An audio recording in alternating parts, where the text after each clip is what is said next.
Fala, empreendedores, tudo bem? Aqui é Glauco Silva. Galera, sejam bem-vindos ao canal. E hoje eu trouxe um assunto que está repercutindo bastante na internet, que é a pejotização, ok? Então nós vamos falar sobre isso no vídeo de hoje, quais são as suas vantagens, desvantagens, né? O que isso melhora para o empregador ou para a pessoa que está prestando o serviço, ok? E é sobre isso que nós vamos falar no vídeo de hoje. Então fique comigo até o final do vídeo, não deixe de assistir. Ele é muito interessante, principalmente para quem está pensando em empreender. Pejotização, né? A pejotização é quando uma empresa, né, contrata uma pessoa física, né, como microempreendedor, para prestar um serviço dentro da empresa. Então, em vez de contratar, né, uma pessoa em regime de CLT, ele contrata a pessoa para realizar o mesmo serviço, mas ele precisa ser um microempreendedor, ou seja, precisa ter um MEI aberto. Então, por que as empresas têm feito isso, né? Porque, primeiro, reduzem custos trabalhistas, né? A gente sabe que hoje um funcionário ele custa praticamente o dobro para uma empresa, né? Então, um exemplo, né? A pessoa recebe um salário mínimo, tá? Mas de contrapartida, ela paga 2 salários mínimos, né? Porque o resto são encargos, INSS, fundo de garantia, entre outros, né? Que são dados para o governo, tá bom? Então, também simplifica a burocracia, né? Então, para você hoje contratar um trabalhador, né? Você tem que fazer entrevista, né? Você tem que depois fazer testes, né, para que saber se ela está com uma saúde boa ou não. Então tem muita coisa que precisa ser feita antes dessa pessoa ser contratada por uma empresa, né? Então a gente vê o quão burocrático é, né? Para quem já participou de um processo seletivo sabe que não é uma coisa fácil e nem uma coisa rápida, né? E outra coisa também, né, ganham flexibilidade, né, para contratar para projetos, né, curtos, né? Então a gente sabe que às vezes tem que contratar um funcionário, né, aí tem a experiência, e se não passa na experiência, depois tem mais burocracia para a pessoa sair, né? Ou se a pessoa passa um tempo também, depois ela sai, enfim, né? É bem burocrático, né? Então as empresas acabam ganhando bastante com essa questão da pejotização, tá? Então as empresas têm feito bastante isso hoje. Isso tem repercutido bastante hoje na internet, se é viável, se não é, se faz sentido, se não faz, se as empresas estão se aproveitando disso ou não. E a gente vai falar um pouquinho sobre isso, né, mais para frente. Então, por que os profissionais eles estão aceitando, né? É importante a gente entender isso, né? Se as empresas estão fazendo, é porque tem alguém aceitando, né? Então, porque eles recebem um valor líquido maior, né? O salário acaba sendo maior, né? Porque em vez das empresas pagarem, né, esses encargos que eu falei anteriormente, né, eles podem dar isso para o funcionário diretamente, né? Podem dar isso de forma mais simplificada. Então, por exemplo, eu falei que são quase 2 salários, né, para contratar um único funcionário. Então ele pode pagar ali 1,5 salário. Então, assim, para o funcionário é maravilhoso, porque antes ele recebia um salário mínimo, agora ele recebe um salário mínimo e meio, tá? É só um exemplo, tá ok? E com isso, né, o trabalhador ele fica então um pouco mais acessível, né? E ele tem aceitado mais essa oferta, tá? Outra coisa, né? Ele pode trabalhar em várias empresas, ele não tem um vínculo só com aquela empresa. Ele pode prestar serviço na empresa A, na empresa B, na empresa C, tá? Ele não fica totalmente limitado àquela empresa, então tem mais flexibilidade. Outro ponto, né? Tem maior autonomia no trabalho, não tem um chefe, né?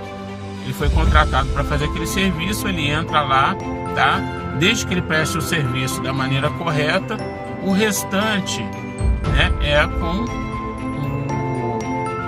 o PJ, né? Não tem outra coisa, não tem um chefe ali que vai ficar enchendo o saco dele, ou que vai mandar ele fazer uma outra função, né, que ele não foi contratado. Então evita um pouco disso. Então muitas pessoas têm procurado trabalhar nesse regime por conta disso. Então, pessoal, nem tudo são flores, né? Tem os riscos também com isso, né? Tem os grandes problemas, né, que a pessoa pode enfrentar. Então, por exemplo, né, a pessoa que está acostumada a tirar férias, né, a gozar de 13º, entre outros, né, seguro-desemprego, isso não existe, tá? Quando ela é PJ, né, ela mesma tem que se organizar para tirar férias, para ter ali seu 13º. Então a empresa não paga isso, ela deixa de pagar a partir do momento que ela te contrata, né, como PJ, tá? É importante a gente ressaltar isso, tá? Se a relação, né, for de subordinação disfarçada, a justiça pode reconhecer o vínculo e condenar a empresa, né? Foi o que eu falei anteriormente. Então esse vínculo não existe mais. Esse negócio de chefe, da pessoa ficar ali em cima, né, mandar você desviar a função, isso não ocorre mais, tá? Né, você atua de forma independente, né? Você vai ali prestar o serviço que você foi condicionado a fazer, tá?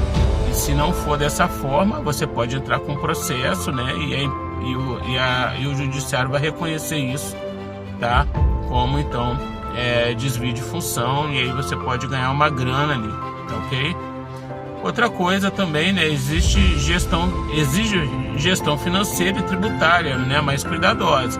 Então, assim, quando você está numa empresa, você tem um RH que cuida de tudo isso para você. Você não está preocupado ali com o seu salário, você não está preocupado, né, com os encargos, né, INSS, o fundo de garantia, essas coisas, você não se preocupa, né?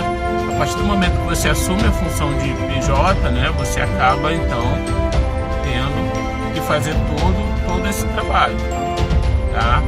Então é extremamente importante, né? Por exemplo, você faz inscrição no MEI, todo mês você tem que pagar o DAS, né? Que a gente chama, né? Que é aquela arrecadação, por conta do MEI, enfim, né? Você tem que ter um controle financeiro, né? Do que entra, do que sai. Já fiz vídeo sobre isso no canal, então é só vocês acessarem para vocês entenderem como é que funciona. Então é extremamente importante, né? Que tem esses riscos também, tá? Dentro dessa questão de trabalhar com PJ dentro de uma empresa, tá ok? Então, pessoal, e quando essa relação ela é legal ou ilegal, tá? Ela é legal quando o profissional realmente atua como prestador de serviço autônomo, tá? Com liberdade, prazos próprios e sem subordinação, ou seja, por livre e espontânea vontade, ele se qualifica na função de PJ, a empresa contrata, então ele presta o serviço sem nenhum ônus, tá ok? E quando é ilegal, né? Quando o profissional é tratado como se fosse um funcionário, e ele não é um funcionário, tá? É com ordens, horário fixo, né? Tem obrigações, enfim, né? Então isso é considerado uma fraude trabalhista, e eu quero alertar sobre isso. Então muitas empresas têm feito isso, né, com o objetivo de quê? Né, ter menos burocracia, né, na hora de contratar, né, ali um profissional. Segundo, ele também não quer, tá, ter a responsabilidade sobre aquela pessoa, porque quando você é funcionário da empresa, você tem responsabilidade sobre a pessoa, né? A pessoa sofreu um acidente dentro da empresa, a empresa é responsável. A pessoa passou por algum processo de abuso, seja de autoridade, qualquer coisa do tipo, a empresa é responsável, né? Então tudo que acontece com aquele profissional quando ele está em função da empresa é responsabilidade da empresa. A partir do momento que ele é PJ, já é diferente isso também. Muitas empresas também têm fugido, né, disso por conta dos encargos, tá? Então, com isso, ela diminui os encargos, as responsabilidades, as burocracias e acaba economizando, tá? Só que elas querem fazer isso e querem exigir que a pessoa tenha horário para entrar, horário para sair, que faça do jeito que eles querem. Às vezes desvia a função para fazer aquilo, como a gente já falou aqui várias vezes, tá? Então, isso é ilegal, isso não é bom, tá? Então, por isso a gente fala de fraude, né?